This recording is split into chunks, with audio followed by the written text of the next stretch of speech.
Dan selanjutnya kita akan mengundang pasangan calon presiden dan wakil presiden nomor urut 2, Bapak Haji Prabowo Subianto dan Bapak Gibran Rakabuming Raka.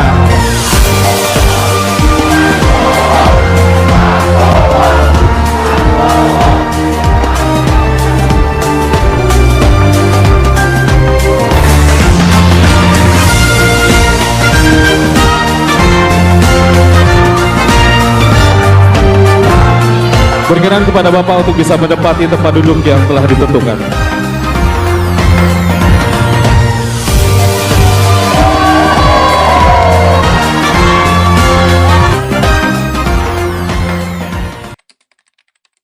Presiden nomor urut 1 masih tersegel, Bapak Ibu. Kita akan langsung buka.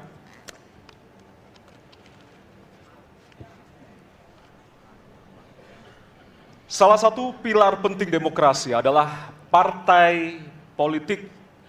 Namun kepercayaan publik terhadap partai politik di Indonesia selalu rendah. Pertanyaan, apa kebijakan yang akan Anda lakukan untuk melakukan pembenahan tata kelola partai politik? Waktu untuk menjawab 2 menit dimulai dari sekarang. Saya rasa lebih dari sekedar partai politik. Rakyat tidak percaya kepada proses demokrasi yang sekarang terjadi. Itu jauh lebih luas dari sekedar partai politik. Ketika kita bicara demokrasi, minimal ada 3. Minimal 3 nih. 1 adalah adanya kebebasan berbicara. Yang kedua, adanya oposisi yang bebas untuk mengkritik pemerintah dan menjadi penyeimbang pemerintah. Yang ketiga, adanya proses pemilu, proses pilpres yang netral, yang transparan, jujur, adil. 3. Dan kalau kita saksikan akhir-akhir ini, 2 ini mengalami problem. Kita menyaksikan bagaimana kebebasan berbicara menurun, termasuk mengkritik partai politik. Dan angka demokrasi kita menurun, indeks demokrasi kita. Bahkan pasal-pasal yang memberikan kewenangan untuk digunakan secara karet kepada pengkritik, misalnya Undang-Undang ITE atau pasal 14-15 Undang-Undang nomor 1 tahun 1946, itu semua membuat kebebasan berbicara menjadi terganggu. Yang kedua, oposisi, kita saksikan minim sekali adanya oposisi selama ini. Dan sekarang ujiannya adalah besok. Bisakah pemilu diselenggarakan dengan netralitas, dengan adil, dengan jujur? Ini ujian ketiga. Jadi persoalan demokrasi kita lebih luas dari segala persoalan kepada partai politik. Nah, bagaimana untuk partai politik sendiri?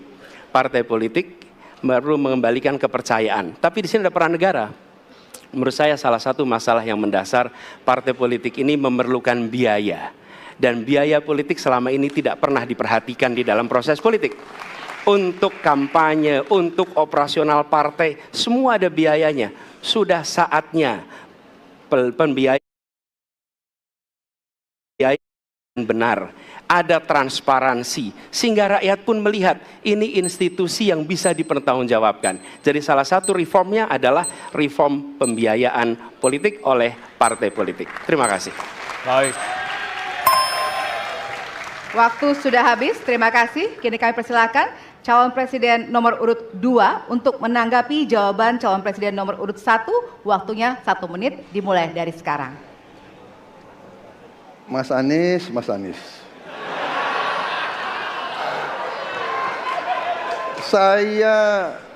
Saya berpendapat Mas Anies ini agak berlebihan.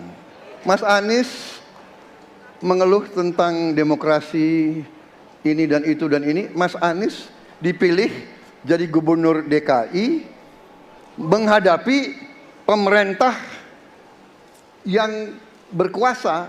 Saya yang mengusung Bapak.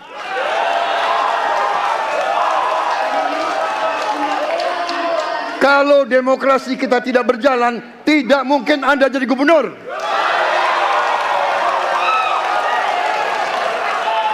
Kalau Jokowi diktator, Anda tidak mungkin jadi gubernur. Saya waktu itu oposisi, Mas Anies. Anda ke rumah saya, kita oposisi, Anda terpilih. Waktu habis, Bapak. Harap tenang, Bapak Prabowo. Baik, para pendukung kami mohon. Kami sampaikan kembali, hadirin harap tenang. Apabila tidak tenang, maka debat tidak dapat dilanjutkan. Baik, selanjutnya kepada calon presiden nomor urut 3. Kami silakan untuk menanggapi jawaban calon presiden nomor urut 1. Waktunya 1 menit dari sekarang. Saya jadi tidak enak ini Mbak hari ini. Mohon maaf. Saya tidak enak karena dua kawan saya sedang nagih janji dan membuka buku lama. Tapi percaya begini, yang pertama tidak ada demokrasi tanpa partai politik. Tidak ada, suka tidak suka, mau tidak mau. Dan fungsi partai politik itu adalah agregasi, sumber rekrutmen kader, pendidikan politik. Kebetulan saya pernah menjadi ketua pansus undang-undang partai politik. Maka pada saat perdebatan penguatan dari sisi anggaran, penguatan dari sisi partisipasi masyarakat mesti dilakukan, saat itu tidak terlalu banyak yang setuju. Maka Mas Anies, soal oposisi tidak oposisi, soal kepentingan saja kok. Kapan kita bertemu, kapan kita tidak bertemu, dan kemudian kita akan bersikap pada posisi masing-masing. Tapi yang penting, pendidikan politik kepada masyarakat itulah yang menjadi PR besar dari partai politik agar cepat dewasa. Oke, waktu Anda habis, Bapak. Ya, dan kita akan lanjutkan. Baik, kita akan lanjutkan debatnya, Bapak Ibu. Kita akan lanjutkan ke pertanyaan selanjutnya untuk calon presiden nomor urut 1. Ya. Untuk merespon tanggapan dari 2 calon presiden lainnya, waktunya 1 menit dari sekarang. Ya. Terima kasih. Ketika kita menghadapi sebuah proses demokrasi, di situ ada pemerintah dan ada oposisi. Dua-duanya sama terhormat.